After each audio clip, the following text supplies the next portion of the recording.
po natin about God's wrath.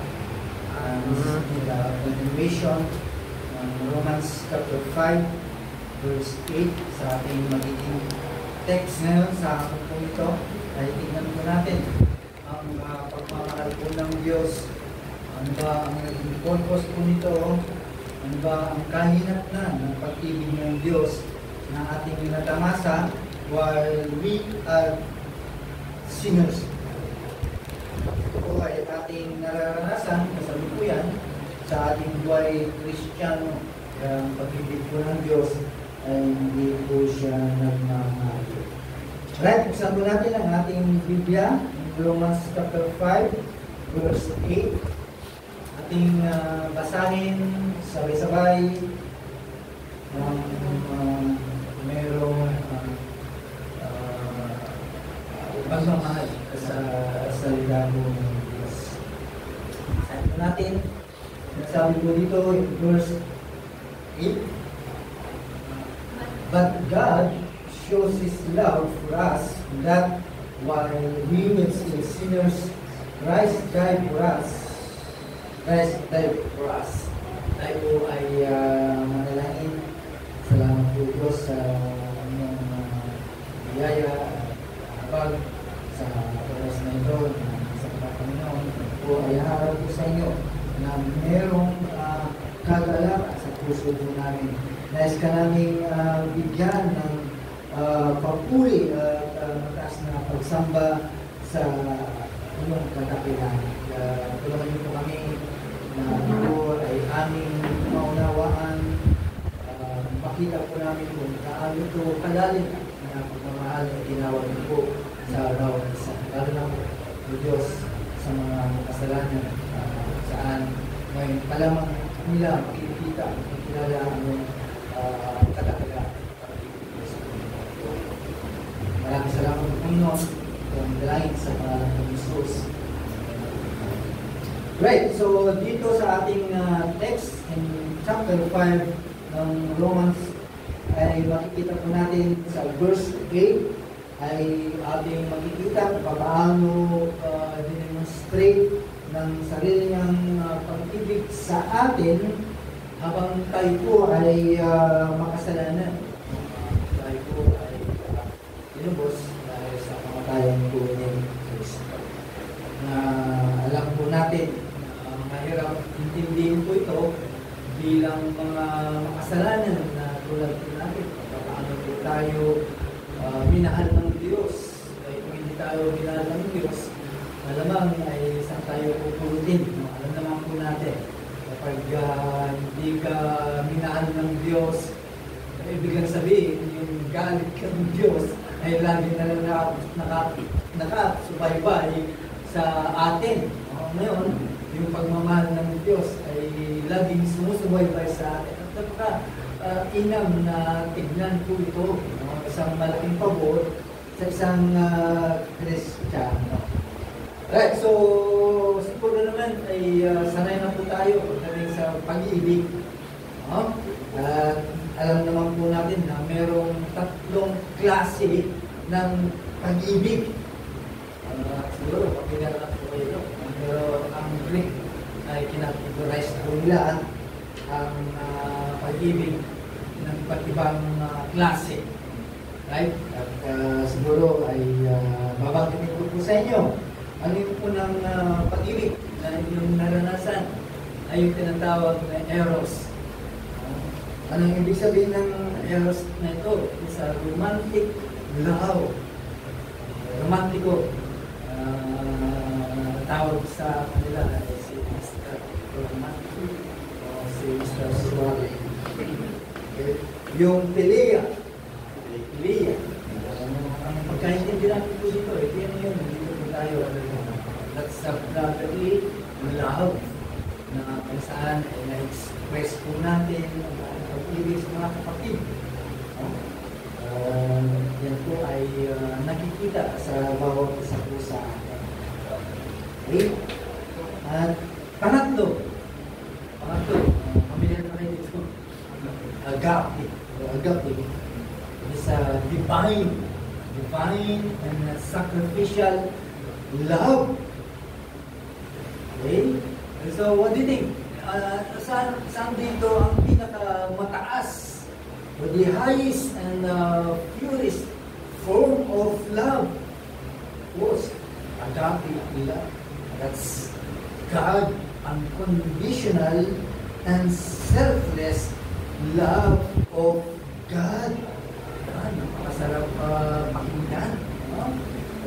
Dito sa passage po natin, chapter 5, verse 8, makikita po natin po dito how Paul reveals the depth of God's love. Kung paano niya ipinakita yung malalim na pag-ibig po ng Diyos. Ang pag-ibig na to ay nakita po natin, it was demonstrated based on our worthiness. Hindi po pinakita dahil nakikita ng Diyos na ikaw ay dapat. Okay? Nakikita ng Diyos na ikaw ay medyo something na mabait or something na nagugustuhan ng mga tao. Pero hindi yan. Okay? Hindi yan ang nakikita ng Diyos. Hindi ito po ay binigay po niya by His grace. Nakikita po natin na ang pag-ibig na to ay sumaatin sa pamamagitan ng biyaya. That's why yung makalangit na pagmamahal ay it was displayed. Pinakita po ito most powerfully through Christ's death. Dito natin makikita yung pinakamalalim at pinakamakapangyarihan kung saan ipinakita na si Kristo ay namatay sa krus while we were still sinners. Right? Okay? Parang ang mamahalin ng tao kasi naman, samantalang ikaw ay lumok sa kasalanan. Hindi iiwasan na magagalitan ka, di ba? Pero dito sa atin, nakita mo kung paano ilustra ng Diyos ang kanyang pag-ibig sa atin samantala tayo po ay lumok sa kasalanan. Tignan po natin ang likas, the nature. Ano ang likas ng pag-ibig po nito? Sino yung mga recipient? Sino yung mga dapat tatanggap ang pag-ibig na ito? At paano ito dinemonstrate? Paano ito ipinakita ang pag-ibig na ito? At titignan din po natin kung ang naging resulta ng pag-ibig ng Diyos. Okay? Resulta Now, una ay yung likas ng pag-ibig ng Diyos. Tandaan po natin, no one is unique. Pagdating sa pag-ibig, only God's love. Dahil hindi pwedeng ikumpara po ito kahit kanino. Ang pag-ibig ng Diyos ay hindi pwedeng ikumpara. Walang pwedeng kumantay. Hindi katulad po ito ng pag-ibig ng tao. Kung saan ang pag-ibig ng tao ay mayroong kondisyon. Diba? May kondisyon ang pag-ibig ng tao. At higit sa lahat, nagbabago. Right? Nagbabago ang pag-ibig ng tao. Ang scripture ng ating kasulatan ay inilabas niya ang apat na susi, yung characteristic ng pagmamahal. Ating tingnan ano ang karakter ng pag-ibig ng Diyos. Ay, haring sa kapas ay kabisado na natin. Pero din, ay ito po ay isang paalala ko din po sa akin. Kasi hindi lamang po tayo kontento dahil naranasan natin pag-ibig ng Diyos, kundi karapatan din po natin na ito ay ibahagi. Karapatan at responsibilidad din po natin na ito ay ipadama sa mga tao, sino man na nakakasalamuha po natin. Okay? Apat po ito. Number one, it is the unselfish love. Okay? Basta Tagalog ng unselfish. Hindi makasariling pag-ibig. So it means God's love is self-giving and sacrificial. Ang pag-ibig ng Diyos ay ibigay ay sasacrifice. Katulad natin na hindi po pwedeng sakripisyo ang iyong pag-ibig. No? Na madalas humihingi tayo in return. Diba? Lagi, kailangan love begets love na kailangan pag-bati ka sa brand ko lang. Diba? Sometimes may kasamang agenda yung pag-ibig. Pero ang pag-ibig ko ng Diyos, tandaan ko natin, ito ay wagas. Okay? Wagas po ito sa tao na kung saan ay nagbe-benefit po ito. The benefit of the one he loves. Anong benefit? Anong nakuha ko sa pag-ibig ng Diyos? Okay? Pag-ibig ko natin, John 3:16. Ito talaga. Sa atin to. John 3:16. God so loved the world. God so loved you. Binigyan niya kanyang anak. So, that is unselfish love. Sacrificial love. Right? Ano yung pangalawa? It is an unconditional love.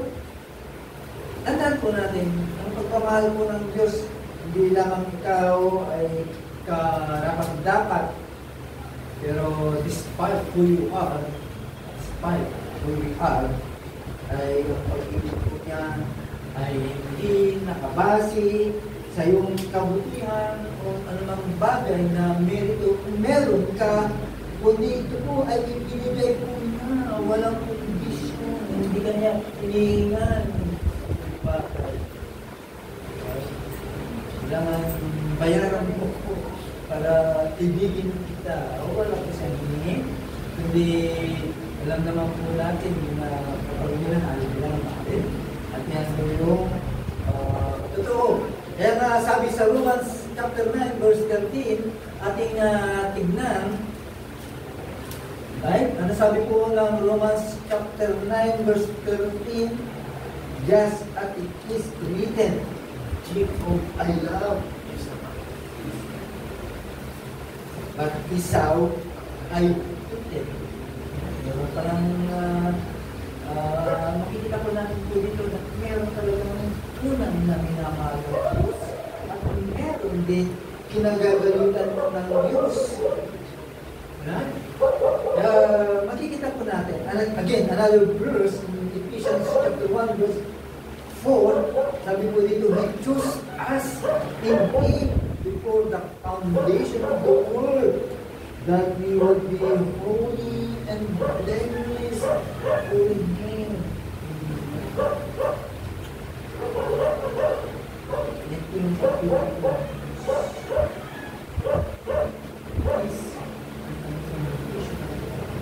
Kung mayroong condition na pag-ibig ng Diyos, malamang hindi, walang makipili, walang pagkawin nito, makipili sa kanya.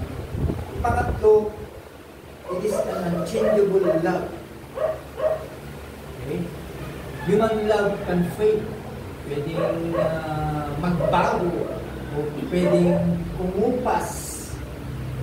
Pero ang pag-ibig ng Diyos remains constant. Tuloy-tuloy po niya. Kaya ang pag-ibig po niya. No?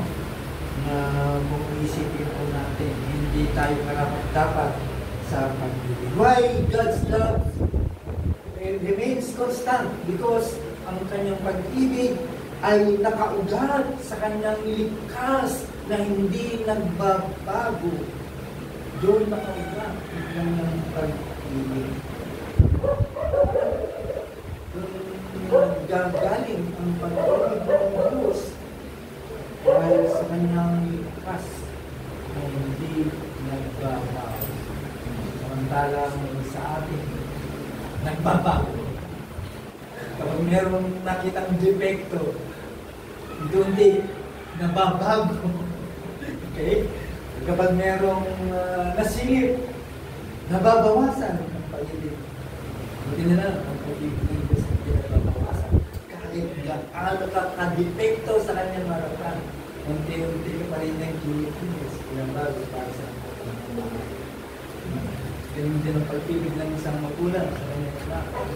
Pinapalo at kinikinis hanggang makita ang pag-ibig at magbunga sa kanyang pagkakaga. Kaya nga sabi po ng Lamentations chapter 22 verse 23, okay, the steadfast love of God never ceases. Verses never come to an end. They are every moment. Palagi sariwa. Tapat at laging sariwa ang pag-ibig ng Diyos. Ay, baka malunod po tayo sa pag-ibig. Yan. Pang-apat, it is an unfathomable love. Ang ibig sabihin ng unfathomable, hindi maarot. Kaya nga, tulala po tayo. Minsan parang wala ako inibig ng Diyos. Why me, Lord? Diba? Sometimes, siyempre yung tanong po natin, bakit ako pa? Ang hindi nga matarok eh. Hindi mo maintindihan eh. Hindi mo maanok eh. Hindi mo maintindihan eh. Hindi mo makuha kung bakit ikaw ang kanyang iniibig. Diba? So, makikita po natin ang pag-ibig ng Diyos is beyond human comprehension. It is deeper than ocean and higher than the heavens above. Imagine yung lalim. Kung hindi sabihin, walang sukat ng lalim at takas ng pag-ibig. Unlimited ang pag-ibig ng Diyos. Right? Kahit ikaw ay under discipline by the hand of God, still love. Ang extension ng pag-ibig ng Diyos ng mga bagay na iyon. Kaya laging extend ang pag-ibig ng Diyos sa iyo. Lagi niyang dinudugtungan how deep, how long, how up the love of God. Okay? Ang sabi ng Ephesians chapter 3, verse 18 to 19, that you may able to comprehend with all the sense what is the width and length and depth and height. Okay? Para malaman mo yung pag-ibig ni Kristo with surpasses knowledge. Malaman mo. Ganun na lang ang pag-ibig ng Diyos. Napaka ang panta mo, hindi maawag. Okay? Ano pa? Ano pa yung pag-ibig ng Diyos? O sino yung mga recipient ng pag-ibig ng Diyos? Doon sa ating pinag-aralan, last Sunday, the wrath of God, the same as the recipient of the love of God. Parehas. Right? Sino-sino yung mga recipient ko? Who are the objects of the love of God? Sabi mo ng Romans, ng ating text. Right? Ay nagbigay ng kasagutan. Sino mga yun? Those sinful, helpless, and rebellious mankind. Kaya tayo makasalanan pa, ay hindi po tayo ng Diyos. Right? Hindi ka na nanginintay ng Diyos eh. Hindi nga nanginintay ng Diyos para linisin mo ang buhay mo eh. Bago ka niyang mahalin, di ba? Hindi niya nanginintay na ikaw ay magbago o gawin yung tama, kundi inimbinis ka lang ng Diyos ang kanyang pag-ibig. Okay. Ibig na sabihin, kinikita ng Diyos ang kanyang pag-ibig while you are still in condition of sin. Ibig na dito pa rin Diyos. How? Ang sabi po ng Isaiah chapter 64 verse 6, all our righteous deeds are like filthy rags. Pero,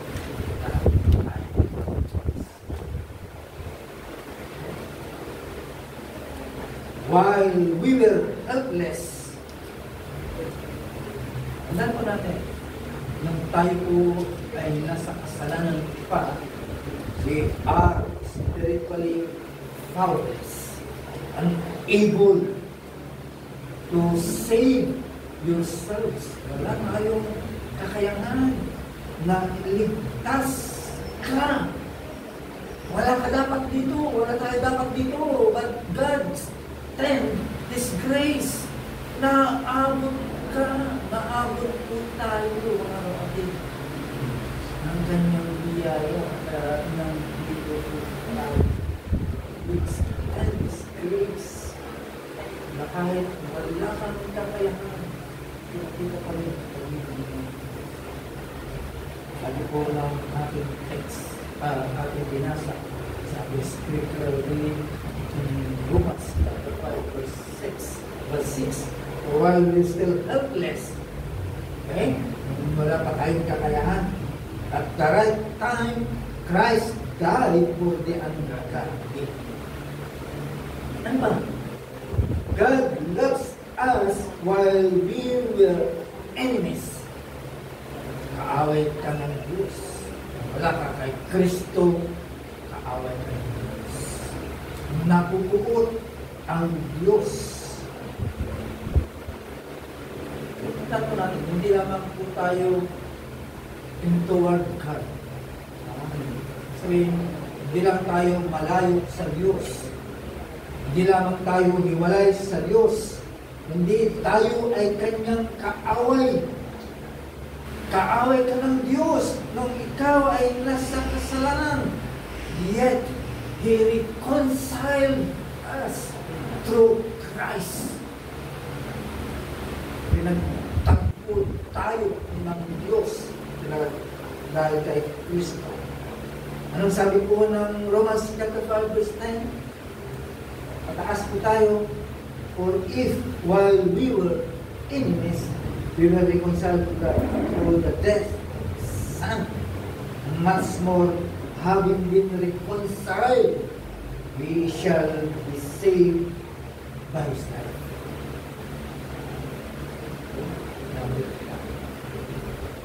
Pagkita po natin makikita paano yung ministra ng pag-ibig ng Diyos.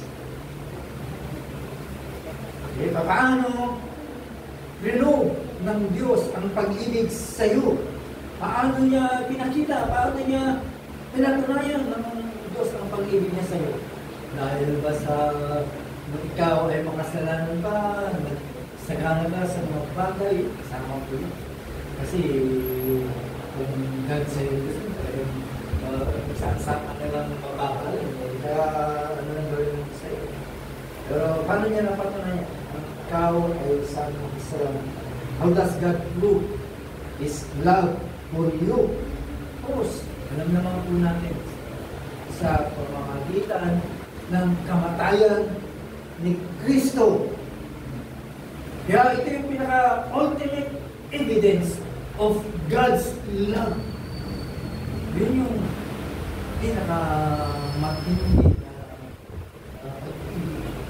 Una ng pag-ibig, yung kamatay ni Kristo sa krus ng Calvary. Una din, ang ating Panginoon ay willing po siya na dalhin o kunin lahat ng mga parusa na dapat para sa amin. Pero kinuha ni Kristo lahat ng mga bagay upang tayo ay magkaroon ng kapatawaran sa ating mga kasalanan.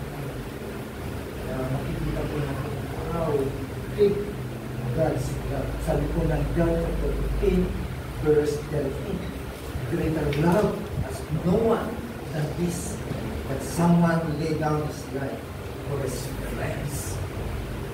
Okay? Kaya mo bang ibigay ang pag-ibig mo sa isang kaibigan? Pwede. Kaya may habilit. May habilit. Kapag ganun ang hinihingi ng sitwasyon. Pero sa pag-ibig ng Diyos, wala. Hanggang todo ang kanyang magbibigay ng pag-ibig sa'yo bilang isang makakasalanan.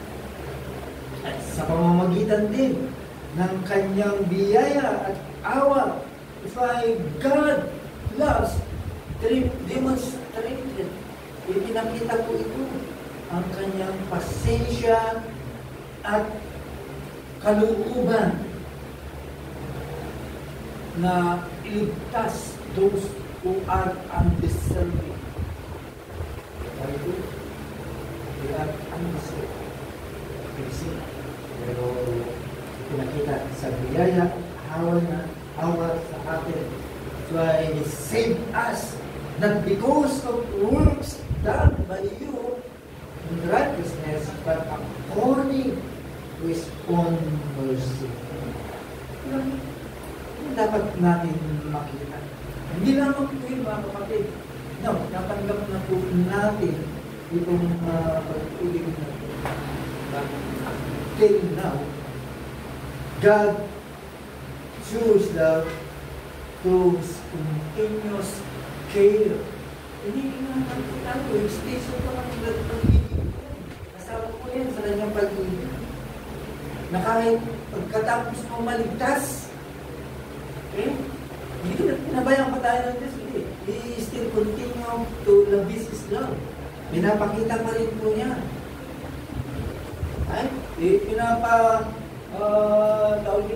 Pinapadama niya ang kanyang pag-ibig sa iyo. In what way? Through His provision. Di ba? Sa provision po niya, makikita po natin kung may gumagalaw ang kamay ng Diyos. Sama sa kanyang protection. Iniingatan ka. Iniingatan tayo. Nandiyan His presence. Kaya pinapakita. Hindi matapos-tapos. Kaya patuloy na pag-iingat ng Diyos. Again, try to memorize Romans chapter 8, verse 38 to 39. Once makaranas, parang hindi na ako mahal ng Diyos. Sometimes dumarating po. Try to memorize. Di ba? No one can separate us from the love of God. Okay? Jesus Christ. Kahit anumang bagay po niya. Walang pwedeng bilang sa'yo. Ibig na Diyos, ibig lang sabihin, no one can break that love. Hindi natin lahat. Tingnan po natin, ano po ang naging resulta ng kanyang pag-ibig sa bawat isa po sa atin. Tandaan po natin, ang pag-ibig po ng Diyos, hindi lamang po niyan ay nararamdaman. It's not just a feeling. Okay? Kung feeling po yan, walang magbabago sa'yo. Di ba? Ang pag-ibig ng Diyos, it produce. Okay? Mayroong nabago sa'yo. Palatandaan po yun, umaga ng Diyos. Di ba? Kung feeling lang yan, wala kang mararamdaman. Wala kang makita ng pagbabago sa'yo. Pero yan ay totoong pag-ibig. Tandaan mo, it produce powerfully in your lives. May mga bagay na hindi mo akalain na maalis sa iyo, babago sa iyo. At napapatunayan ko dahil merong powerful results sa buhay po natin. Bilis, hindi po natin nararamdaman at naranasan na tayo po ay kaya mga pag-ilos ang kanyang pag-ibig after our salvation. Ano yung mga buha po nito? It result our justification. Right? Nagkaroon ng justification. Because of Christ's atoning sacrifice, believers are declared righteous before God. Itinuturing ka na ngayon ng Diyos na isang banal sa kanyang harapan. Wow! Hindi ka na niya pinagututukan. Hindi na galit sa iyo ng Diyos. Itinuturing ka banal. Yan ang aking anak. Banal yan.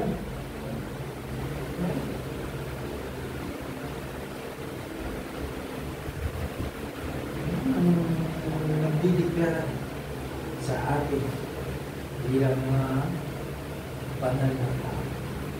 Sabi po ng Romans chapter 5 verse 1, therefore, having been justified by faith, we have peace with God through Jesus our Lord.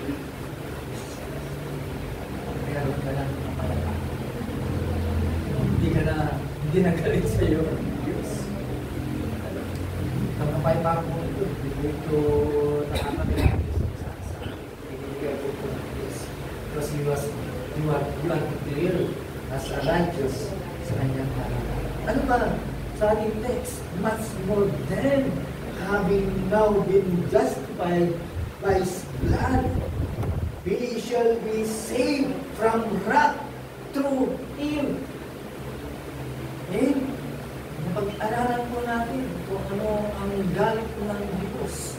Hindi po pwede itong pagtakpan. Hindi po pwede itong makalis ito. Because God is just holy. So, ibig lang sabihin, for God's love, we are saved from God's wrath.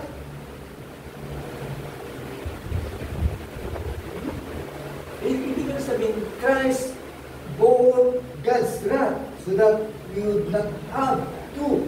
His love rescues us from eternal judgment. That's good news. You are rescued. Kanina, ministra ng ating tagapagturo, nagagipuro sa ating membership class. Nakakita ko na the good news that you are not under God's wrath. Na-rescue po tayo. That's a good news. We are rescued from the eternal judgment. Okay?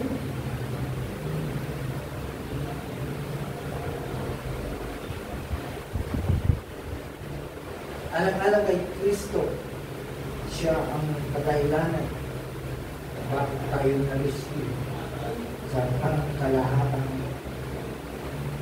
judgment. Sabi po ng 1 Thessalonians chapter 1 verse 8, sabi ko na lang, Jesus will rescue us from the coming wrath. Not only that, mga kapatid, we are reconciled to God. Tandaan po ninyo, nung tayo ay makasalanan, tayo po ay hiwalay sa Diyos. We are separated from God because of sin. Imagine po yun. Hiwalay ka sa iyong manlalalaman, hiwalay ka sa iyong kapag-ikay, sa iyong hihina, hiwalay ka sa isang kapangyarihang namamahala sa mundo nito. Imagine, okay lang sabi kung hiwalay ka sa kaaway mo, okay lang. Walang problema, dahil kaaway naman yun. Pero hiwalay ka sa Diyos kung saan siya ang may tangan ng lahat ng bagay, siya ang nakakaalam ng lahat ng bagay, maging siya ang may hawak ng buhay mo. Hiwalay ka doon, hindi ka agad-ulit. Right? Pero dahil kay Kristo, we are reconciled to Him sa through Christ. Ang galit ng Diyos ay hindi natin maiiwasan. Sapagkat ikaw ay nasa ilalim pa ng kasalanan, kailanman hindi ka makakalipas. Pero, ibig ng Diyos, aabutin ka, maging sino ka.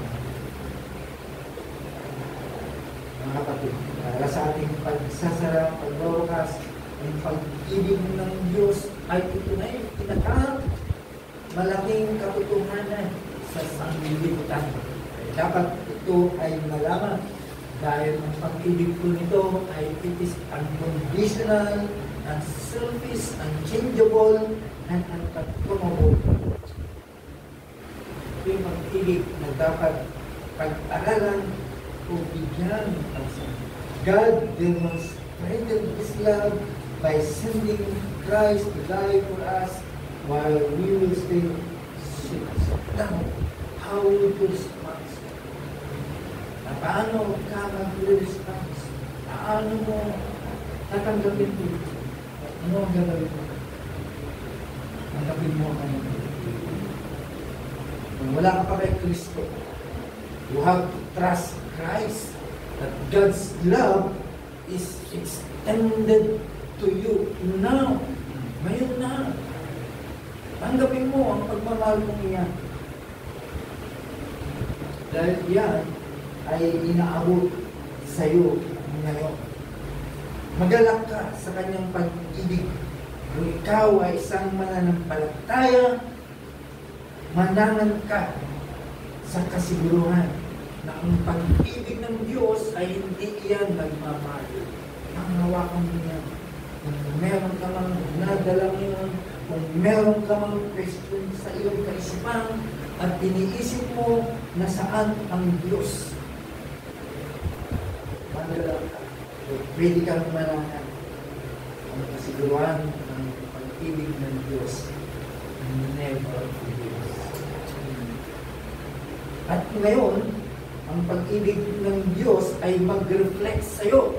That's why we have to share this great love with others. Kailangan makita po nila. Makita nila sa iyo. Kailangan ibahagi po natin sa kanila. Kailangan mag-reflect ang pag-ibig ng Diyos.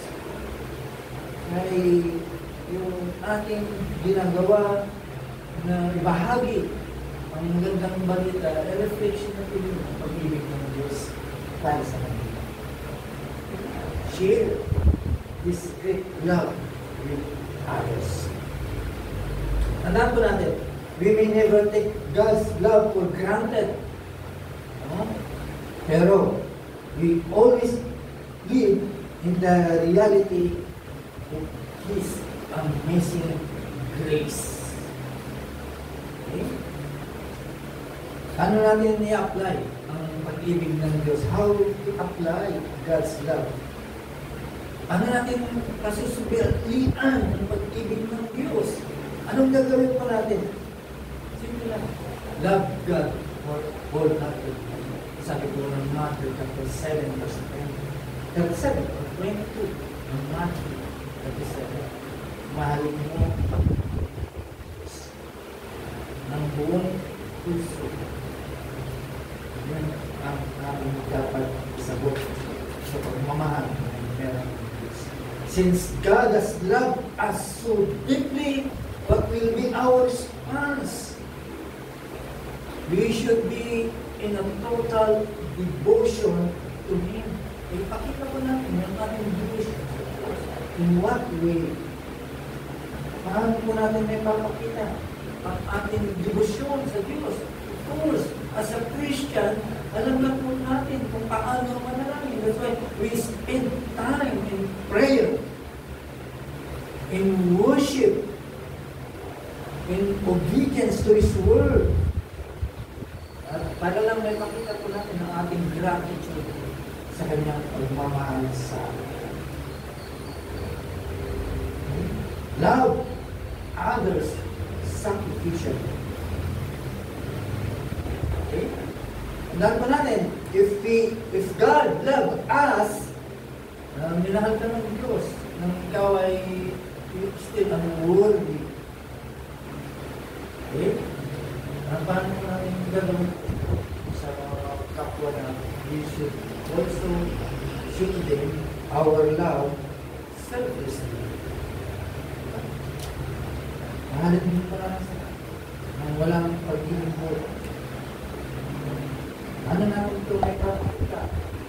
Sa mga wala pang alam regarding sa pagiging Kristiyano.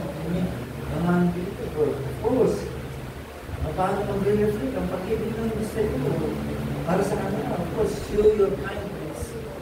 Eh, pakita po natin ang ating kabutihan, ating pagpapatawad sa kanila. Na kahit hindi sila deserve, we should show our love. Ating pagpapatawad sa kanila. Matulad ng pagpapatawad ng Kristo sa atin. Share the gospel boldly. Na ipakita po natin ang pagmamahal po ng Diyos. It's too great to keep to yourselves.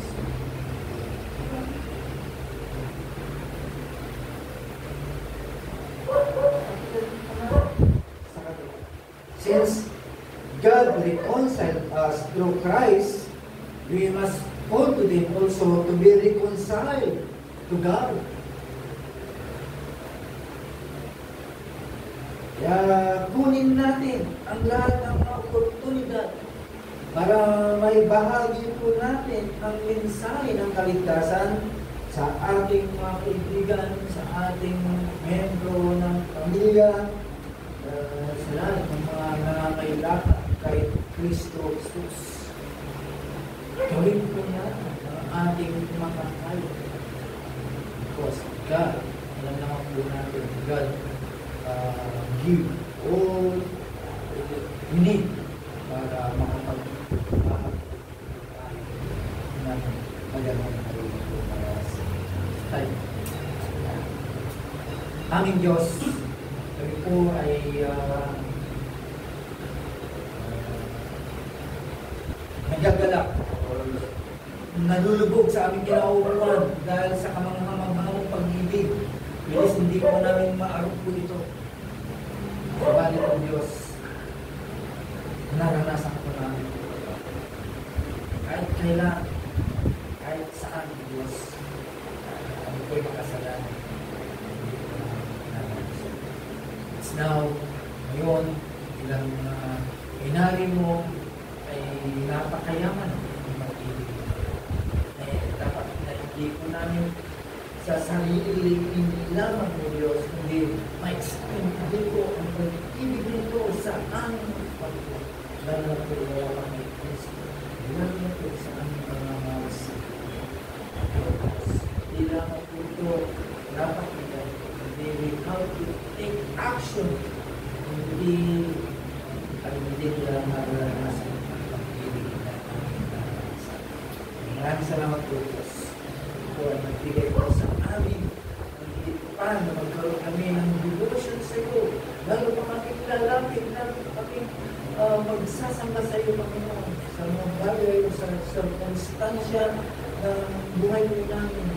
Lalo pa namin paitingin ang paglapit. Salamat po Diyos sa mensahe ng aming malaking na pagpapagawa na ibigay ko sa amin. Thank you sa kapay niya. Maraming salamat po ang